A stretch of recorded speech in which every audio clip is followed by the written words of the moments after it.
आज एमए उत्तरार्ध की द्वितीय प्रश्न पत्र की इस ऑनलाइन कक्षा में आप सभी विद्यार्थियों का स्वागत है। आज हम मैथिली शरण गुप्त के महाकाव्य साकेत के नवम सर्ग के विषय में पढ़ेंगे।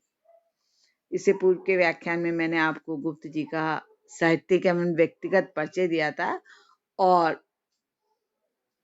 साकेत नामक महाकाव्य का संक्षिप्त परिचय आपको दिया था। आज हम नवा सर्ग जो हमारे पाठ्यक्रम में है उसका पूरा सारांश मैं आपको बताऊंगी। नवम सर्ग जो है साकेत का, वह सबसे बड़ा सर्ग है।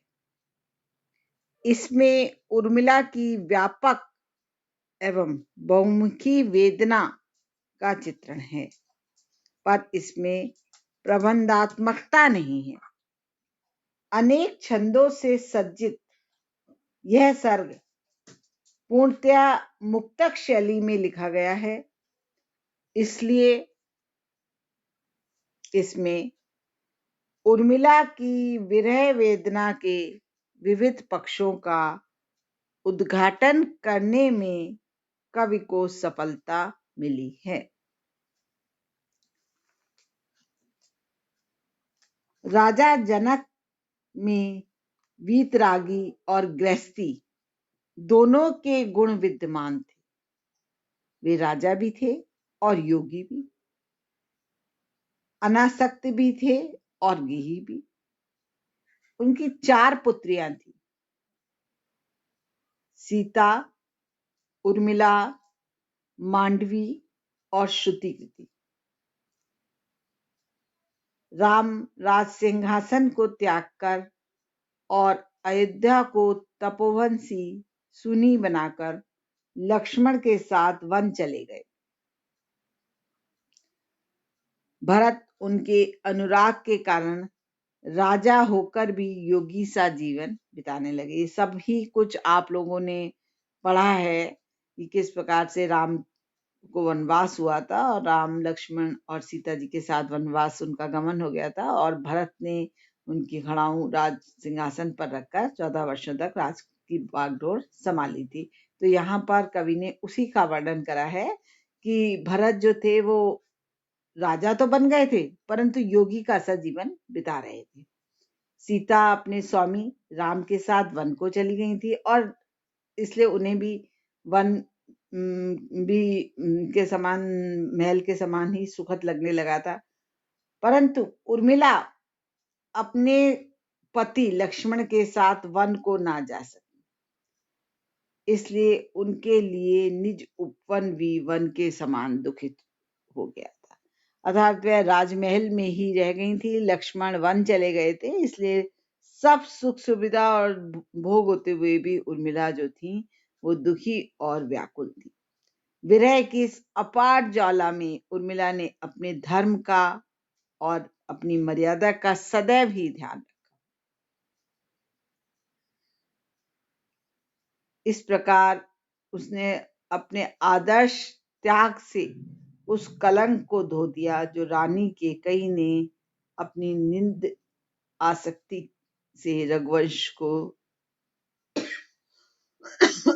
सॉरी बच्चों लगा दिया था। लक्ष्मण के वन को चले जाने पर उर्मिला उसके विरह में पागल सी हो गई थी। कभी वह अवधि स्तुति को भूलकर अपने प्रियतम के आने के लिए कहती और कभी सोती हुई भी चौंक कर अपने प्रियतम से वापस जाने की विनती करती। इस भांति वह ममता और आदर्श के बीच झूलती हुई अपने प्रियतम को निरंतर याद करती हुई स्वयं को विरह ज्वाला में जला रही थी। उसका विषम वियोग उसके लिए योग से भी अधिक कठिन बन गया था। 8 पहर 64 घड़ी उसे अपने प्रियतम का ही ध्यान रहता था। उसकी आंखों में से निरंतर आंसू झरते रहते थे। उसकी अंतरंग जो सखी थी सुलक्षण सदैव ही उसे विरहजन वेदनाओं से बचाने का प्रयत्न करती रहती थी, पर उसके प्रयत्न भी विफल हो जाते थे। वे रात दिन अपने प्रियतम की रट लगाए रहती थी। जैसे वीणा से द्वार की ध्वनियां निकलती हैं, उसी प्रकार रात दिन जो है वो उर्मिला लक्ष्मण को ही याद करती रहती थी। और उर्मिला की विरह वेदना इतनी व्यापक बन गई थी, वह किसी भी वेदना को सहन करने में असमर्थ थी। यहाँ तक कि वह अपने उपवन की लताओं को तथा पौधों को भी यथेच्छ बढ़ते हुए देखना चाहती थी।